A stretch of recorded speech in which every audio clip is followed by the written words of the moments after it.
નમસ્કાર વિદ્યાર્થી મિત્રો, આજે આપણે ઓનલાઈન હોમ લર્નિંગ ઇંગ્લિશ સબ્જેક્ટની અંદર દરેકે દરેક લેંગ્વેજ ફંક્શન્સની લેંગ્વેજ આઇટમ્સ અને એની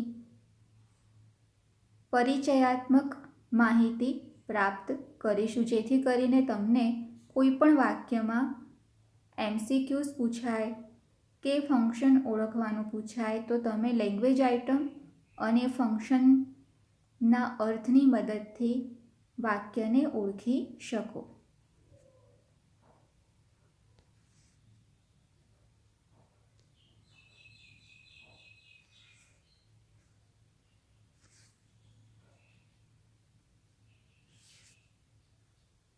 સૌથી પહેલી વિદ્યાર્થી મિત્રો,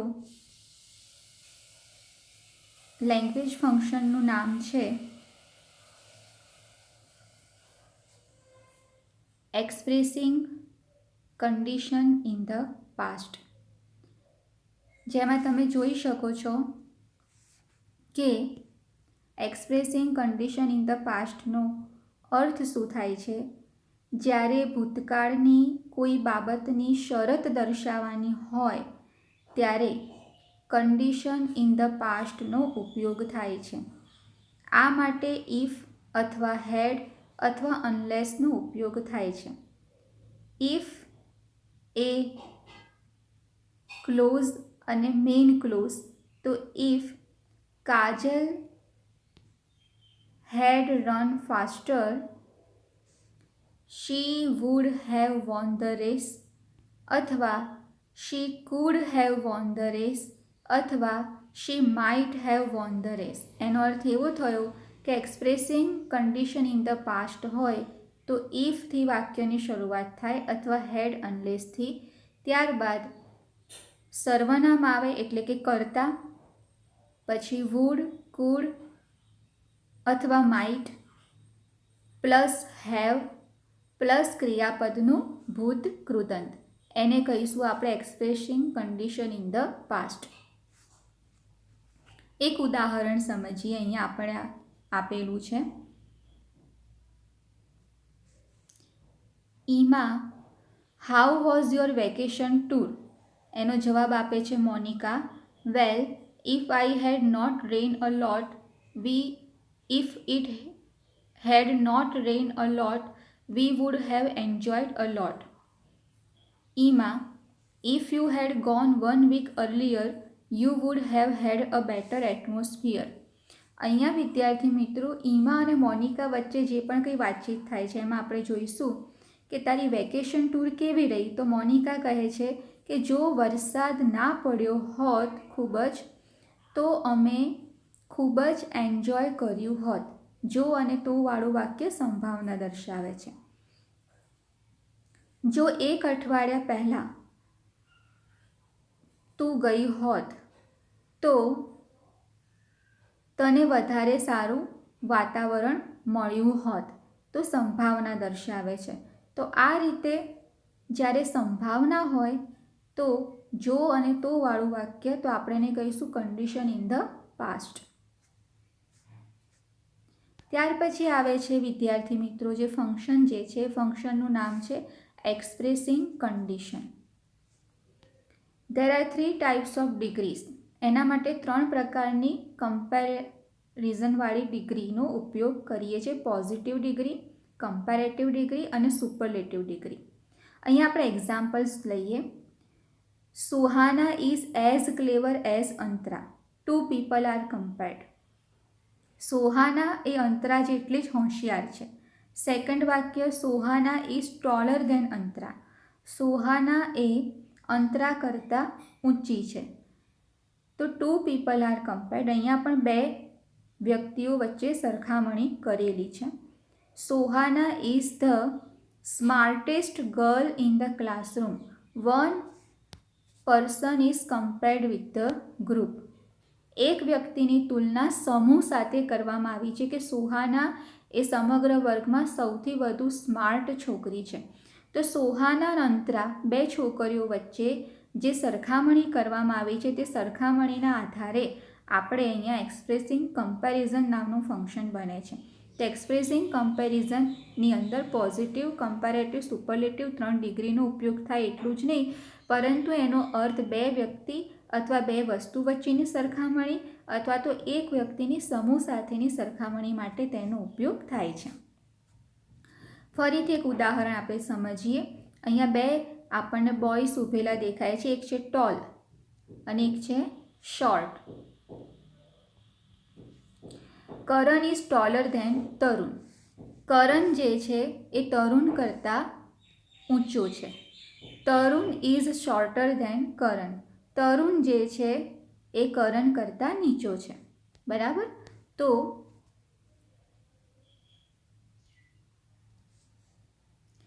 કરણ is taller than Tarun. Karan એ ટોલર છે, તરુણ કરતાં ઊંચો છે. અને બીજું આપણને એમ કહે છે કે તરુણ ઇઝ શોર્ટર ધેન કરણ. તરુણ એ કરણ કરતાં નીચો છે. બરાબર. તો આ રીતે બે વ્યક્તિઓની ઊંચાઈની અહીંયા કમ્પેરિઝન કરેલી છે. ત્યારબાદ ફંક્શન આવે છે ઇન્ડિકેટિંગ કોન્ટ્રાસ્ટ, વિરોધાભાસ.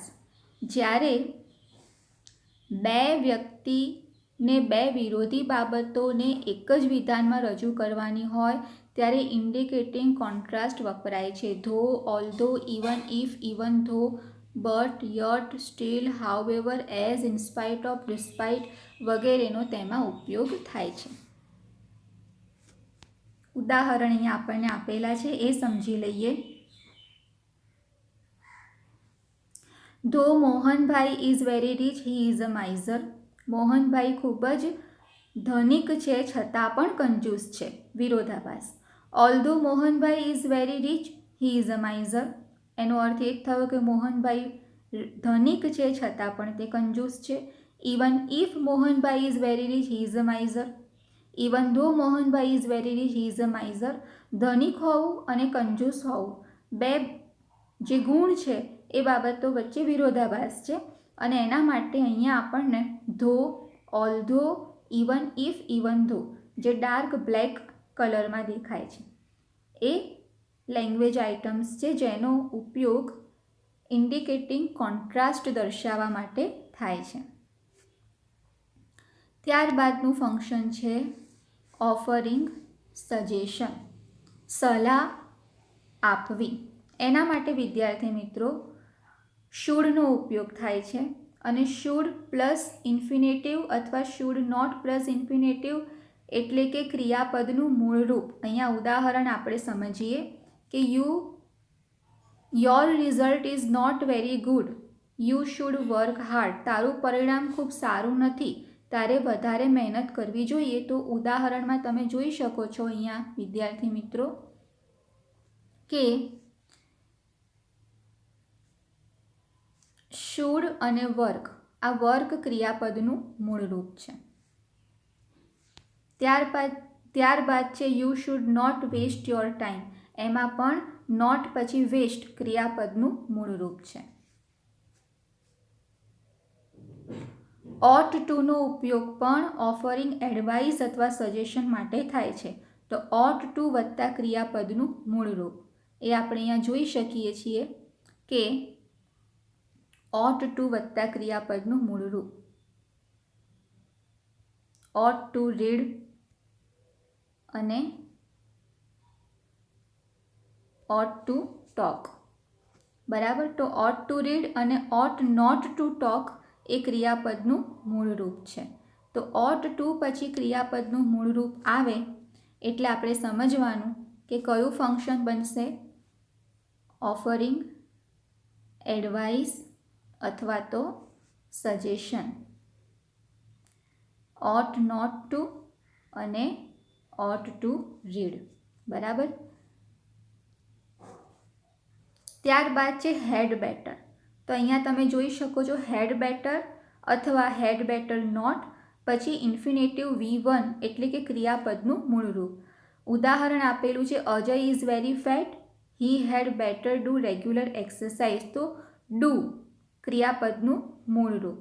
તો ઓફરિંગ એડવાઇસ અથવા સજેશનમાં should, ought to, had better plus ક્રિયાપદનું મૂળ રૂપ આવે એટલે એ ફંક્શન બને છે, એની લેંગ્વેજ આઇટમ્સ છે. ત્યારબાદ છે expressing choice. Would rather. Would rather is use to would rather is used to say we prefer one thing than other. આ લેંગ્વેજ ફંક્શન્સનો ઉપયોગ વ્યક્તિને એક વસ્તુમાંથી બીજી વસ્તુની પસંદગી કરવા માટે થાય છે. જેમ કે Mihit would rather write his homework than play football. Mihit જે છે એ ફૂટબોલ રમવા કરતાં પોતાનું ગૃહ કાર્ય કરવાનું વધુ પસંદ કરશે. એટલે બે કાર્ય હોય કે બે ક્રિયાઓ હોય, એમાંથી કયું કાર્ય કે કઈ ક્રિયા કરવી તમને વધુ પસંદ છે એવું દર્શાવવું હોય તો વુડ રાધર આવે. એક્સપ્રેસિંગ ચોઇસની લેંગ્વેજ આઇટમ છે વુડ રાધર. ત્યારબાદ છે expressing alternative choice. Expressing choice આપણે જોઈ ગયા. હવે છે એક્સપ્રેસિંગ ઓલ્ટરનેટિવ ચોઇસ, અને બંને વચ્ચેનો મુખ્ય તફાવત શું છે? તો બંને વચ્ચેનો મુખ્ય તફાવત એ છે કે એક્સપ્રેસિંગ ઓલ્ટરનેટિવ ચોઇસમાં આઈધર ઓર આવે અથવા નાઈધર નોર આવે. બરાબર, એ એની મુખ્ય યાદ રાખવા જેવી બાબત છે, either or neither nor. Sneha will take either tea or coffee. Sneha will take neither tea nor coffee. Either I or Krishiv go to Goa. Neither I nor Krishiv go to Goa. હવે either ઓર અને neither નોર એ language આઇટમ્સની મદદથી આપણે expressing alternative ચોઇસને ઓળખી શકીએ. ત્યારબાદ છે expressing habitual action in the past, એટલે યુઝ ટુ વત્તા ક્રિયાપદનું મૂળ રૂપ. યાદ રાખવાનું તમારે. એના એક્ઝામ્પલ્સ લઈએ. Kangan use to have a long hair. અહીંયા વિદ્યાર્થી મિત્રો તમે જોઈ શકો છો કે દર વખતે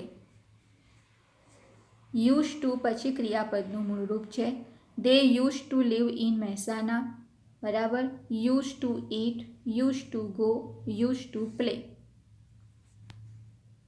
my grandfather use to eat a cup of ice cream after dinner every night. Sonam and Palak use to go Baroda in that summer vacation. When I was in school, I used to play football. તો આને આપણે કયું function કહીશું? Expressing habitual action in the past, use to વત્તા ક્રિયાપદનું મૂળરૂપ.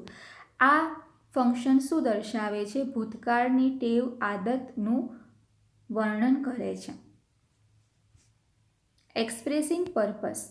કોઈ પણ કાર્ય કે કોઈ પણ પ્રવૃત્તિ, ક્રિયા કરવા પાછળનો હેતુ દર્શાવવા માટે આ ફંક્શનનો ઉપયોગ થાય છે. અને ખાસ યાદ રાખવાનું કે આ ફંક્શન જે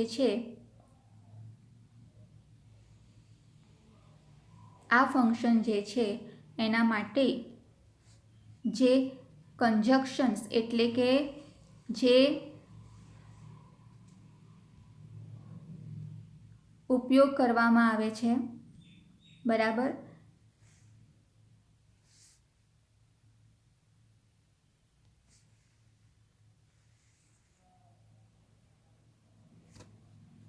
એ છે in order to, with a view to, so that અને ઇન ઓર્ડર ધેટ. આ લેંગ્વેજ આઇટમ્સને આપણે હંમેશા યાદ રાખવાની.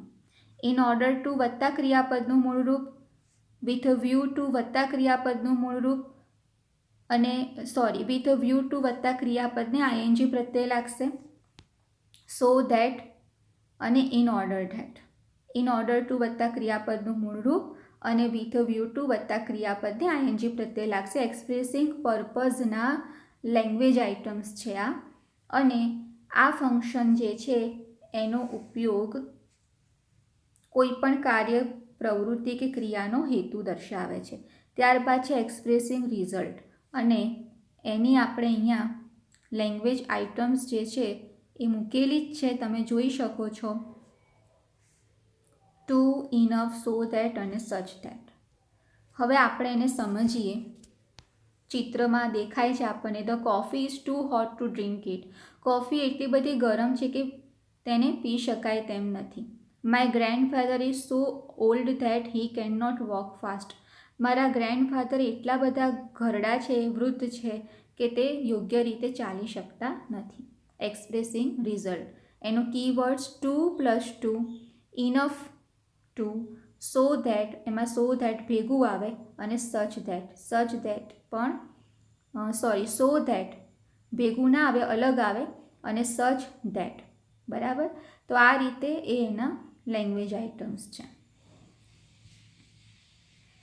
He is strong enough to lift the box. આ છોકરો પૂરતો મજબૂત છે બોક્સ ઉચકવા માટે. It was such a rainy day that we could not go outside. એટલું બધું વાતાવરણ વરસાદી છે કે બહાર જઈ શકાય તેમ નથી. તો જો અહીંયા સચ અને ત્યારબાદ ધેટ બે શબ્દનો ઉપયોગ કરેલો છે અને સચ ધેટ ભેગું આપેલું નથી. તો સો ધેટ અને સચ ધેટ ભેગું આવતું નથી. ત્યારબાદ જે ફંક્શન છે, હજી આપણે વધુ એક્ઝામ્પલ્સની મદદથી સમજીએ. Joseph is too tired to finish his work. Joseph એટલો બધો થાકી ગયો છે કે તે કામ કરી શકે તેમ નથી, જે આપણે ચિત્રમાં જોઈ શકીએ છીએ.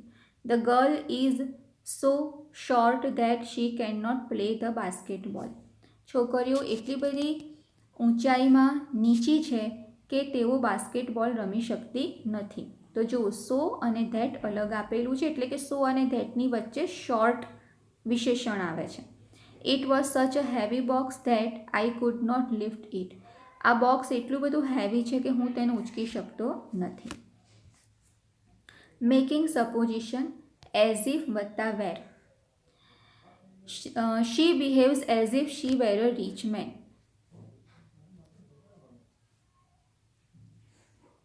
As if, were, as if he were, as if he were, as if she wear.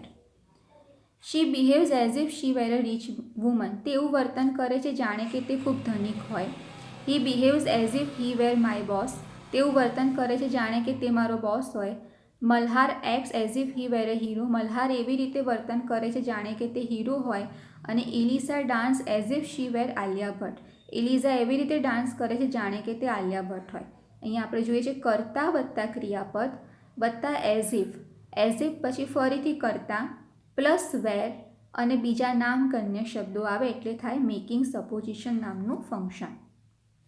Doer is not important. કર્તા અગત્યનું નથી. જ્યારે કોઈ